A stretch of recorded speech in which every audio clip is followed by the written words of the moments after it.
Hey there everyone, this is Samuel Johnson and welcome back to the Lyoko Retrospectives. And today we're going to be discussing episode 94 of Lyoko slash the penultimate episode of the series, Fight to the Finish. And as the title implies, this is the final battle. So, a quick recap of the previous episodes.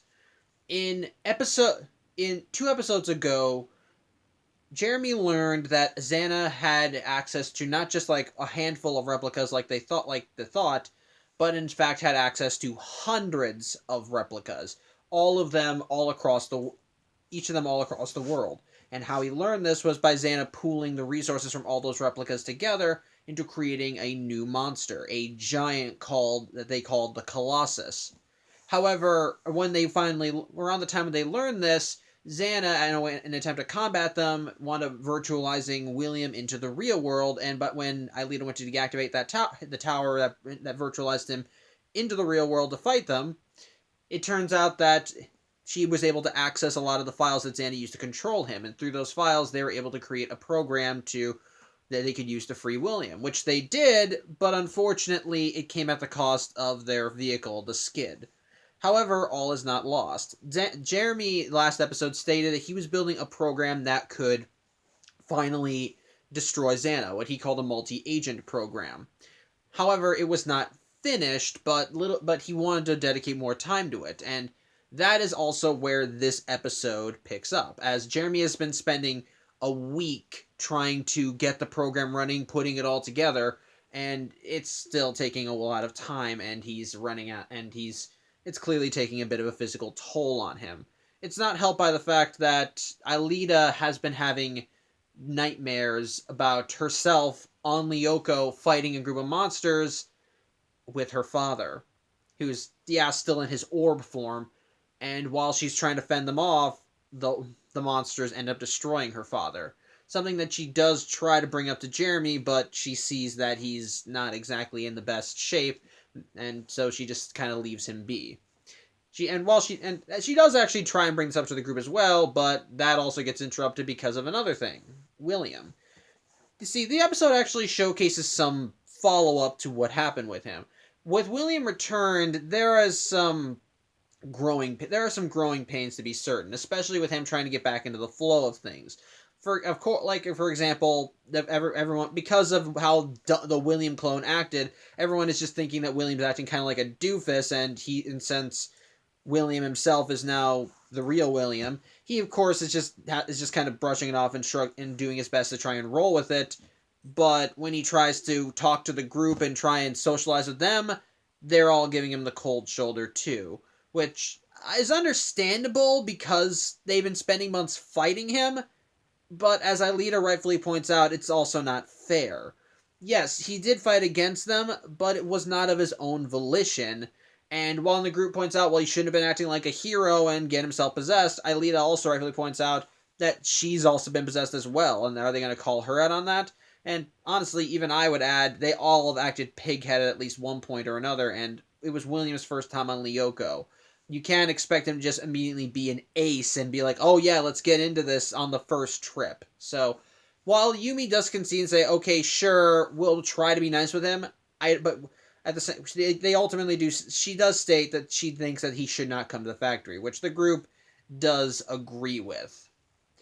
However, as they're talking about this, we cut back to Jeremy in his room as he's still working on the program, and he suddenly gets a message from Franz Hopper telling him that he wants to meet in the ice sector. Jeremy, of course, recalls Aelita and tells her this information, but while she is a little suspicious, Jeremy thinks that the timing is too perfect, that it can't just be a coincidence that Franz Hopper is contacting them right when he's making this program.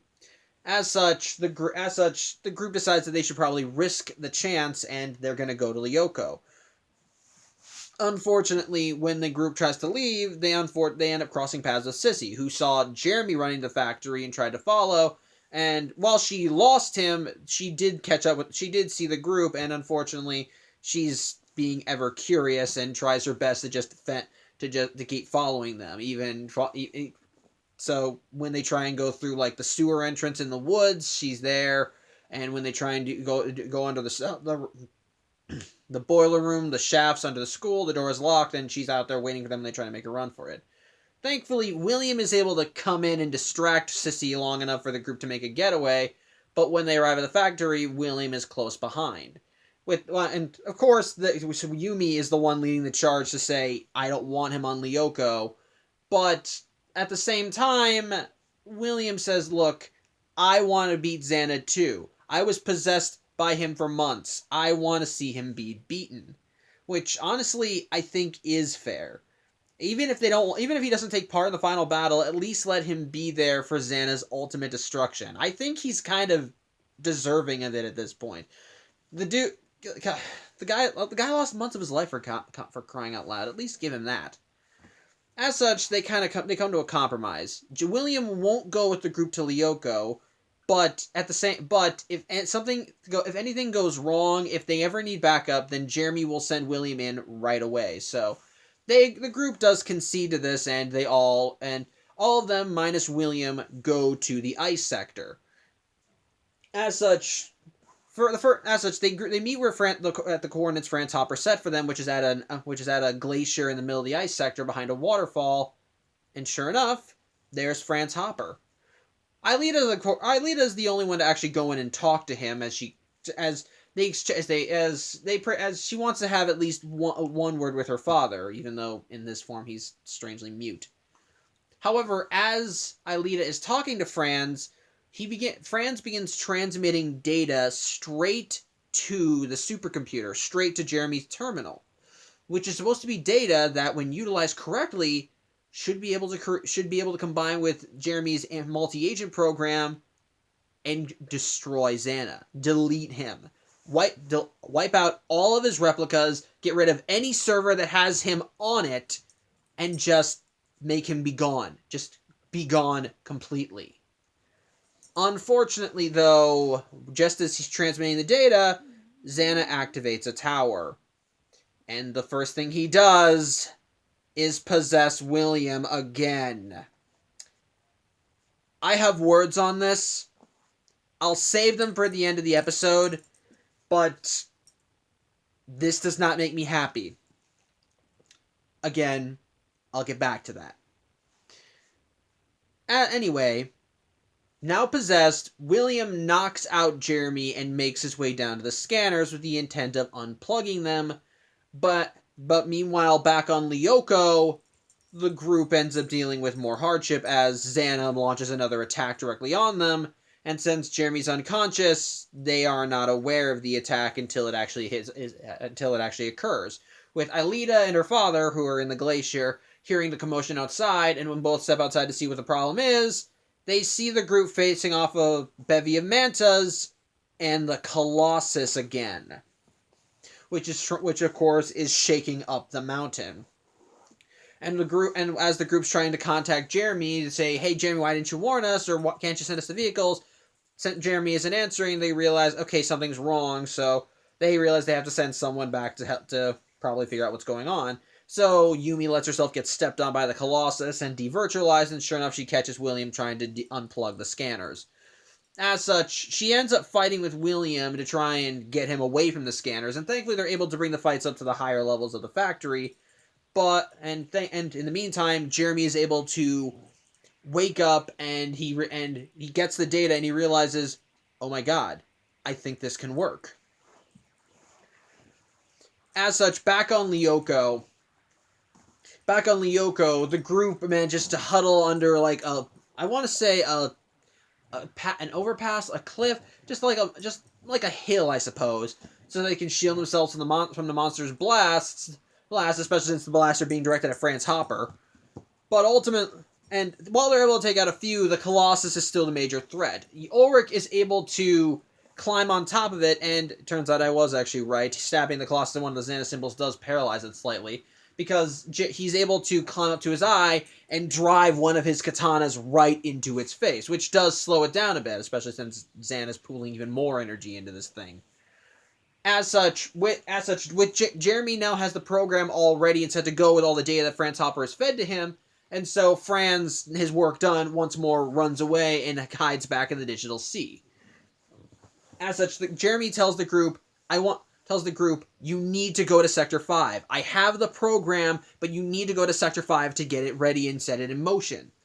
As such, he enters in the Scipio code, and the orb comes in and grabs Odd and Aelita, since they're the ones on the ground. In the meantime, Ulrich, realizing that they can't let the Colossus follow, finally realizes how to defeat it. As while the Colossus does start moving again, the katana is still in its eye, and it still has an open wound there.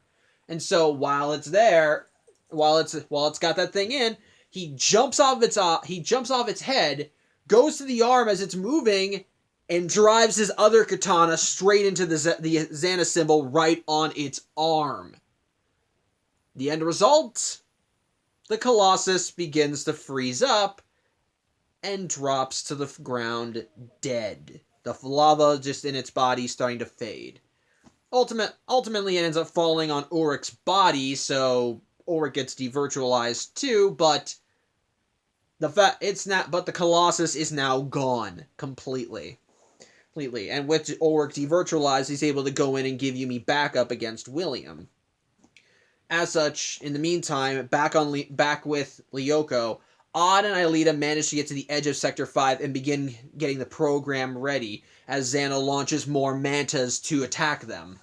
In the real world, Ulrich and Yumi are doing their best to face off against William, but because of William's advanced powers, because of his possession, he's able to knock them aside and is just smiling the whole time while he does it.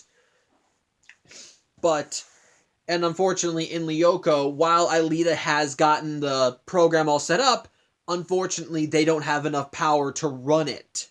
And to make matters worse, one of the mantas manages to devirtualize Odd. So Aelita is now completely on her own. And she doesn't know what to do. That is till Franz Hopper arrives. He comes floating in and begins pooling energy and power into the virtual terminal at the end of Sector 5. It begins supercharging it, boosting it up, giving them enough power to run the program, but because he's wide out in the open, the mantas are just shooting at him. And Aelita just sees this and says, no, no, no, as she tries shooting energy fields at the mantas, which are able to dodge. And Jeremy says, Aelita, you gotta do this, you gotta activate this program, it'll destroy Xana. And Aelita's like, no, my father's in danger, I have to help him, I have to stop these things. But Jeremy says, look, we only have this one shot. He's fueled as much power as he can, but if you don't launch the program now, then his sacrifice will be for nothing. And of course, within seconds of saying this, the mantas managed to blast off a few final rounds of lasers, and Franz Hopper is destroyed. Reduced to nothing but ones and zeros. Aelita sees this, yells out no, and with a look of absolute fury on her face, she activates the program. And in the core of Lyoko, we see it come to life. It bursts from the core, flying out as like all these little lights, and as they fly out and go out and leave the sector, the first targets are immediately the mantas as they take them both out one by one. And across Lyoko, there is a surge of light across all the sectors, all of them becoming completely engulfed. In the real world, as William's about to land a killing blow on Ulrich, he begins seizing up, where he falls to his knees and lets out a cry, as we see the Xana Phantom rise from his body, twisting and writhing in pain as it cries out. On Lyoko, we see the program fly out through the sectors, leaving Lyoko completely as it goes across the World Wide Web, finding every single replica that Xana has created and deleting them one by one. Xana's avenues are being closed off. There is nowhere left to hide, nowhere to run. And so, as the last replica is finally destroyed, in the real world, we see the Phantom of Xana, let out one last cry of pain before he disappears completely. And on Lyoko, the tower that Xana activated to possess William is deactivated completely. The lights dim, Lyoko is still, and Xana is dead. Jeremy tells Aelita that it's a mission success. Tells her he'll bring her in right away. He takes off his headset as Ulrich and Yumi help each other up and to go down to the scanner room. The group all meets down there. Jeremy helps Aelita out of the scanner, and Aelita is crying, as she now knows she will never see her father again. And that, my friends, is how the episode ends. The big bad is finally defeated, but at the cost of one of their own. Which I think is a very powerful ending.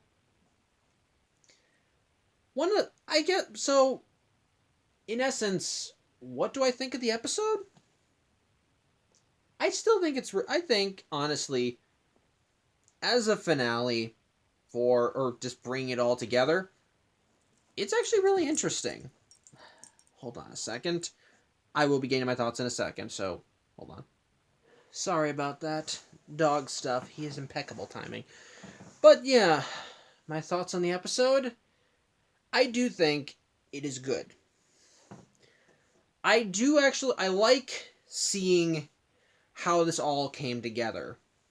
As I said in the previous vlogs, as me and Haley pointed out, especially in the last vlog, with these last few episodes, genuinely did feel like things were coming to a head, because with each trip to Lyoko, with each new advance the group made in these last few episodes, it felt like they were making strides in taking down Xana, as they were finding like little things they could exploit to finally take him down.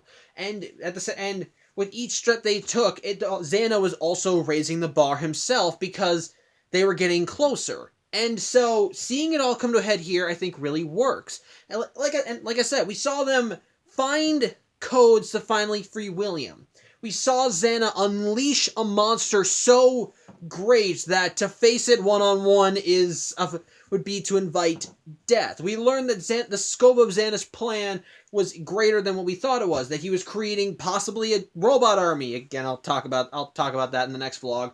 And then seeing that he has hundreds of replicas all around the world. That's a very big thing. Or seeing them, or better yet, just as they free William, their primary mode of transportation, the skid, is completely destroyed. So they're pretty much now left with nothing but the multi-agent program. And so to see in this episode Jeremy working tirelessly to try and get this thing up and running, knowing that if they don't, it's all over, it really does add a sense of tension. And when Franz Hopper comes in and finally gives them the last bit of data they need to complete it and delete Xana, it feels so heavy, because just as they finally do this, Xana launches another attack. This one feeling much bigger than the other ones. In the real world, he possesses William to distract Jeremy so he can't complete the program. In Lyoko, he launches some of his most powerful monsters to fight against the group and attack Franz Hopper, including the Colossus. We see Ulrich facing off against the Colossus, and finally find a way to defeat it. We see Jeremy finally get the code ready, but of course things are still on to the wire, as even while they have the code, they don't have enough power to run it. It's in the real world, William's getting closer and closer to killing the group with a honest-to-God smile on his face, and since this is the traditional Xana possession, you know that he's actually possessed by Xana, so you know that Xana feels like, I'm on top of the world right now. But then seeing seeing Franz Hopper come in and give them that last little push that they need to finally delete him, but at the cost of his own life, it feels so heavy, especially as Aelita has to just stand there and watch her father die, knowing that if she doesn't take advantage of this chance while she can, it's the world. It's sad and so heavy, but when she finally launches the program and it deletes all of Xana's forces, it does feel like an honest-to-God victory. Like when you see when you see the program go into action, first destroying the Mantis and then spreading out across Lyoko, it feels like a weight has been lifted, especially as in the real world you see William convulsing as Xana is forcefully expelled from his body, all just writhing and screaming in agony like a ghost that's just been exorcised. And seeing Xana's network just fall to pieces one by one, bit by bit, it feels like the end of a journey, a long, hard journey. But an end that's been well worth the wait. Just seeing all of them just little by little deleted. But at the same time, the cost of what it took to get there is acknowledged. We see Aelita, even before she leaves Lyoko, trying her best not to cry, and she wipes away, I think, imaginary tears, since I don't think you can cry on Lyoko. But then when she finally gets out and the group's all there to comfort her, she just breaks down. She just breaks down. Like, yeah, the bad guy is defeated and the world is saved, but it cost her her father. And in a way, I feel like that's kind of the biggest tragedy of all of this. But at the same time, I think it's also very poetic that it's her father that finally helped give him the final push, because technically, this all started with him. He's the one that created Lyoko. He's the one that created Xana. And when things went wrong, in his paranoia and arrogance, he believed that the safest place for him and his daughter was on Lyoko, thinking that with Lyoko they'd be like the masters of their domain, only for the very programs he created to turn against them and trap them in this digital world of his own creation, causing him to be locked away while his daughter spent years or nearly 2 decades at least, trapped there. Her memory of her previous life gone, to the point where when someone finally comes in and turns the computer on, she has no idea what she's lost, and when she finally does, it's still hollow. And unfortunately he can't be reunited with her. He's still too much tied to Lyoko. He's still too much tied to Xana, and he knows that if he goes out there and does anything, Xana will come for him and destroy him, especially since he's the only one that can defeat him. But at the same time, it feels poetic that it's his sacrifice that finally ends everything. He's where it all started, so it only makes sense that he's where it all ends. With him giving the data and the power needed to run the program, he and his creation die together.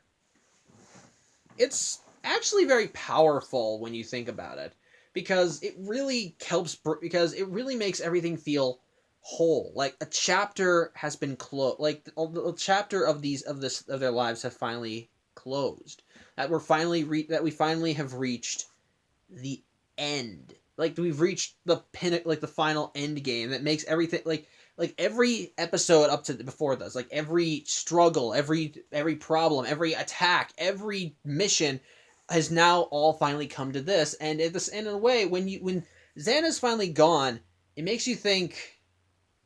It kind of makes you reflect on all the effort the group has put into finally getting to this point, whether it be through something small like taking on a swarm of possessed rats or hornets, to something big like Xana possessing a whole group of people, or getting ready to nuke a city, it's just a very big thing that makes you really feel like when you finally reach it, that the journey kind of feels worth it.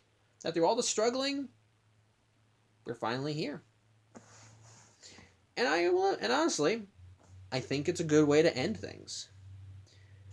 Of course, that is kind of capped off by the fact that this is the penultimate episode and not the final episode, so there's still more to talk about, but at the very least, it does feel like a very well-earned victory, especially with the sacrifice that had to be made in order to get that victory. So, I like that. I think that's a very strong point on the episode's part, and how it ended with just a moment of silence as the group is just together, with Jeremy holding Aelita.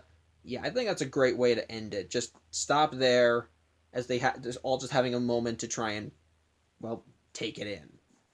Of course, however, while the finale I think was really damn good, I will admit that there are some problems there in the episode, specifically as you do with the real world stuff.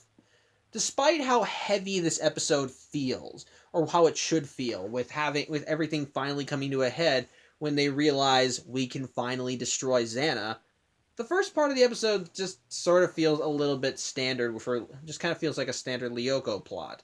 Just them waking up and kind of dealing with everything. I mean, we still have we have the stuff with Aelita and her having a nightmare, and when Jeremy tirelessly working on the anti-Xana program, but them just kind of chilling in the cafeteria, it kind of feels lesser.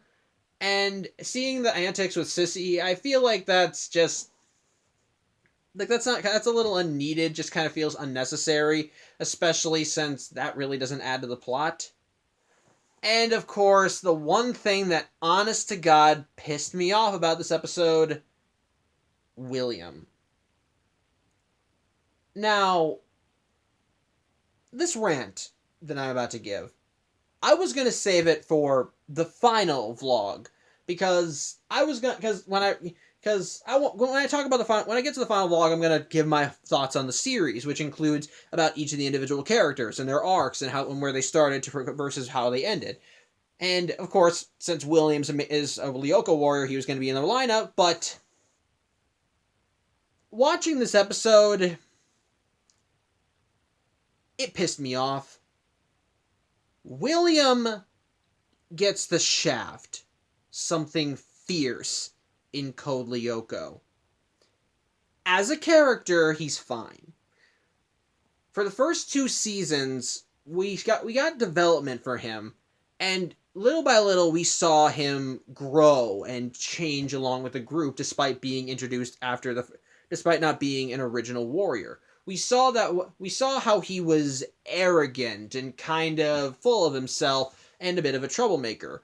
And part of his character arcs involved him trying to build a relationship with Yumi and butting heads with Ulrich, which did definitely help. It didn't work in his favor because it helped showcase and build a dynamic between him and core members of the group. But what helped ultimately warm you up to him was that in times of crisis, he wasn't a jerk, and he wasn't an idiot. In times of crisis, he had his head on straight and knew when to think about himself and when to focus on helping others. And we saw that throughout the series. Like when Xana launched his zombie plague, William was the one that became the leader of the survivors, telling them they had to hole up in the cafeteria because they can't be separated, which ultimately did kind of deter the Lyoko group as they tried to escape and get to the factory, but at the same time, he didn't know that about the whole Lyoko thing at the time, so that makes sense why he would try and stop them. He was doing his best to try and keep things calm, and try and keep everything and try and find a way to survive this pandemic as best as he could. And likewise, in the episode when Xana de-virtualized crabs into the real world, he helped the group fend them off. He and Ulrich fought side by side to take down the crabs, and then after they managed to beat one, he went straight to the factory and helped Odd take down another. The dude is showcasing that that he can fight, and he isn't a hindrance in battle. And to make matters better, the dude was not incompetent.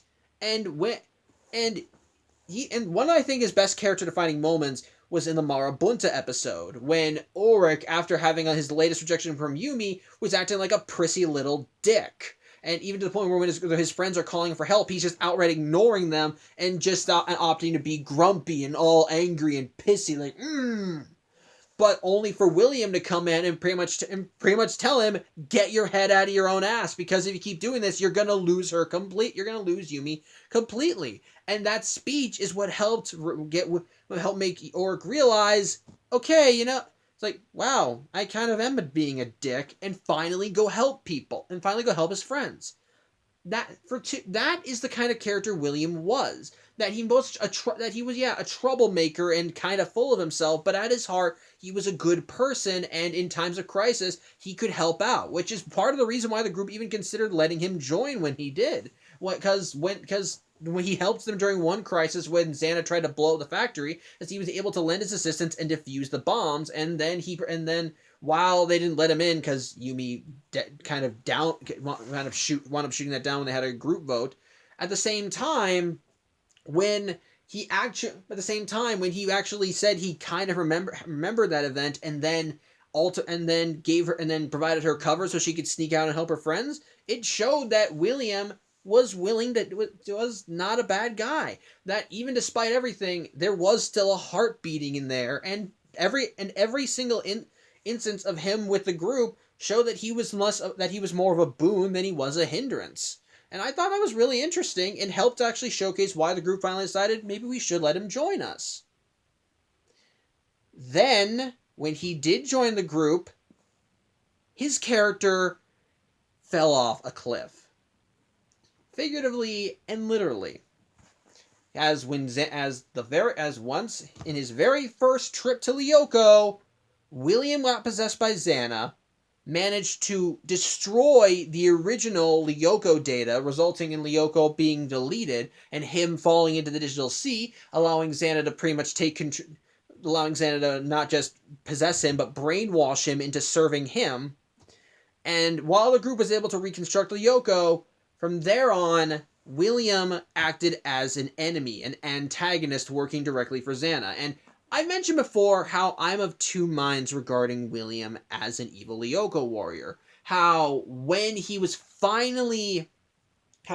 as an evil Lyoko warrior, he was actually a really interesting, he was a very good asset to have on Xana's side, as he wasn't just like a standard monster. And unlike other times when Xana's possessed someone, William still kind of had his faculties. Yeah, he was still being influenced by Xana, but it was also still him. He reacted the way that a human would react in certain situations. He would get angry. He'd be humorous. He would have little fight banter. He could actually outthink and outfight the group on a different level than Xana would do, which is a human level. And he was actually a very powerful foe. His powers on Lyoko were actually pretty unique and very interesting. His super smoke ability, his levitation powers, hell, his fucking Buster Sword, man.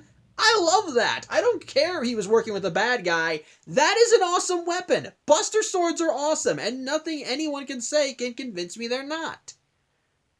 The problem, however, is that once he became an evil Lyoko warrior, his character was done.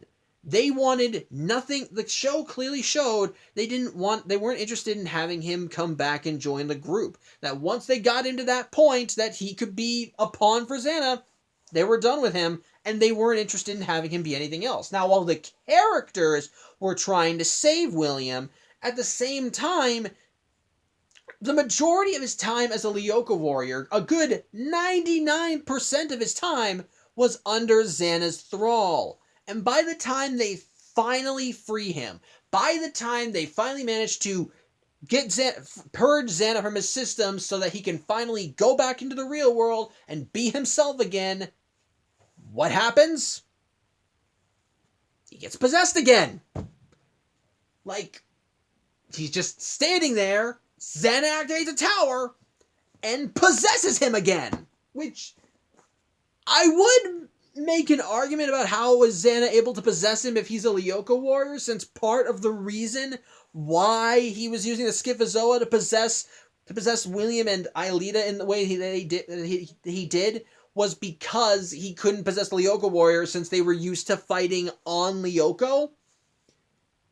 But at the same time, to be fair, maybe the stuff that the Schifozoa allowed Xana to get stronger enough to find a way around that. Plus, like I said, William spent months being controlled by Xana, so maybe he's a special case. I don't know.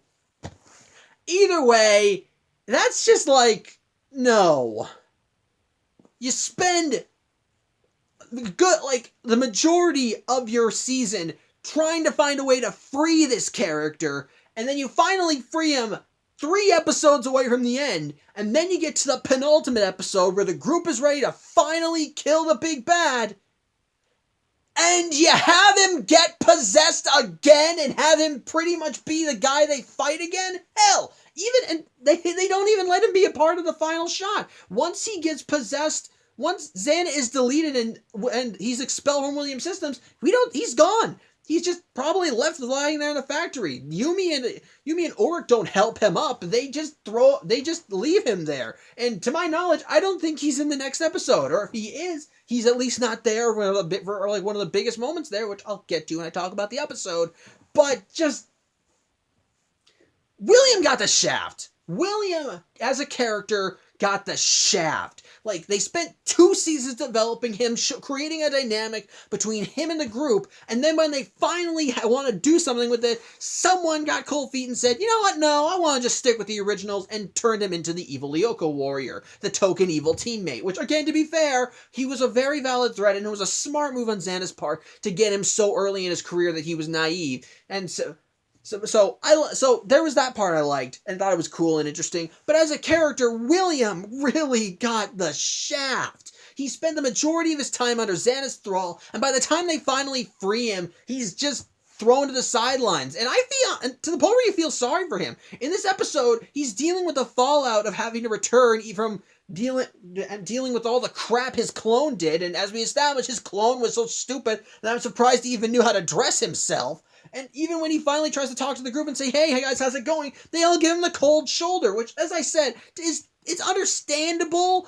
They spent months fighting this guy, but even as Alita points out, it's not exactly fair to him. The dude deserves something. Maybe just a pound on the shoulder, even if you feel uncomfortable for him. I feel like there should be some empathy given. And as Alita pointed out, even she's gotten possessed, and the group has also done screw-ups before. They have done major league screw-ups. William, and before you say, well, they learned from them and got better, well, William never got the chance to learn from them. Like I said, he was the new guy. When he first went to Lyoko, he was probably as wide-eyed and curious as the rest of the group were when they first went to Lyoko. And I have to remind everyone, these people are friggin' teenagers. And yet, they are prone to make stupid and rash decisions. And of course he's going to do something stupid. But you want to know the difference between William when he first went to Lyoko versus how the characters were at that time? They made those mistakes and they learned from them and got better to the point where they could look down on William for making those mistakes because he's technically in a mindset that they're no longer in. But at the same time, at the same time, because his mistake had such catastrophic blunders, they all are giving him the cold shoulder, which honestly just makes me feel sorry for him. And honestly, quite honestly, I really did sympathize with him as he tried to get back in with the group. Even, again, I understood what they were going through, but I still feel like he should have gotten something, anything. Even if they didn't want him going back to Lyoko, I think he deserved to be there. He deserved to be there when Xana was finally killed. He earned that. He spent months with his life on someone else's hands, time that he will never get back, and so I feel like he needs this. He needs this comeuppance. I do not give a damn if he makes you uncomfortable. Think about things from his perspective. He deserves this. And to be fair, they do make a good compromise, just having him stay behind for backup. And then what happens? Xana friggin' possesses him! I'm sorry I'm coming back to this, but it just feels like such a shaft. Like, even when he finally gets something akin to closure or a chance to have some kind of recompense for the hell he went through, he immediately gets put through it again. Just not even seconds or minutes after the group went to Lyoko. Even Odd admits maybe they should have brought him to Lyoko. It's not fair on William's part, and it really makes me feel sorry for his character because they had such a unique dynamic here. Even if they did still want to make him the evil Lyoko warrior and have him spend like maybe a good chunk of the season fighting the group, I feel like that a way that they could have remedied this and given him something akin to closure while still allowing them to remedy his character would have been if they had freed him earlier in the season. Like maybe after 3/4 of the way through, they've managed to finally free him, and they can still have the character stuff with him trying to say, look, with them giving the cold shoulder, but then William managed to prove that he can still be a valuable asset, and the group says, okay, fine, we'll give you a chance, and thus he's back to the group officially, even if it's just for a short time.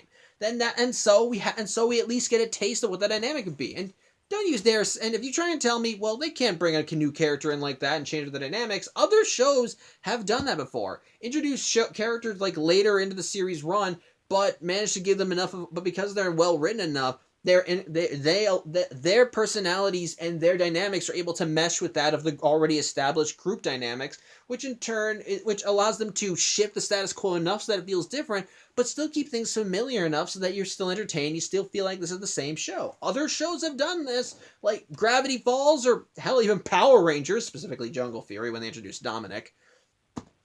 So I feel like that you can still do that. You can still have that in, but because William spent so long under Xana's control, he really feels like that he's wasted potential.